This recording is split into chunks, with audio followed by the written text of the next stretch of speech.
వేశారు శివుని. మన పాపాలు, మన దోషాలు, మనం చేసిన అపకారాల కోసం మన దేవుడు ఎంతగానో మన పాపాల కొరకు అంత శిలువ మీద నేలాడి వేసయ్యని వందనాలు. అయితే మనం చేసిన పాపాలు ఉన్నాయా? నోటి కొట్టు చేసినవు, కాళ్ళ కొట్టు చేసినవు, చేతులతో చేసినవు, కంటి సూరుతో చేసినవు. మరి మనకైతే తెలియని రీతిలో మనం అక్కడ చేసినవు.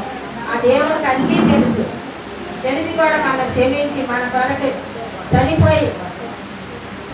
చనిపోయి మూడవ దినమున పునరుద్ధరణ ఇచ్చిన దేవుని వందనాలు.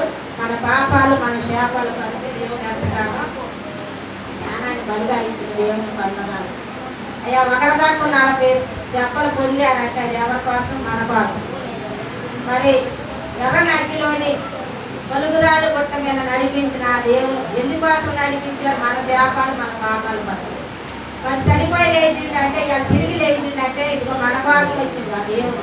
యేసయ్య మన రక్షించడానికి వచ్చింది.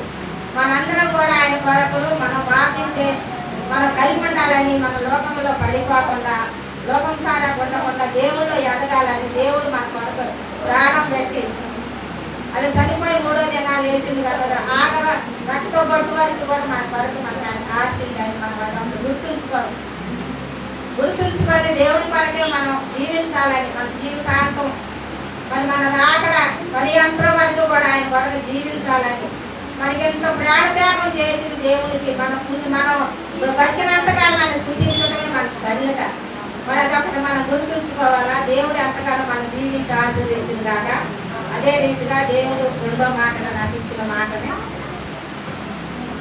యేసు ఏ తప్పిదం చెయ్యలేదని ఆయన చూసి, యేసు మీ రాజ్యంలోకి వచ్చినప్పుడు నన్ను జ్ఞాపకం చేసుకోమని.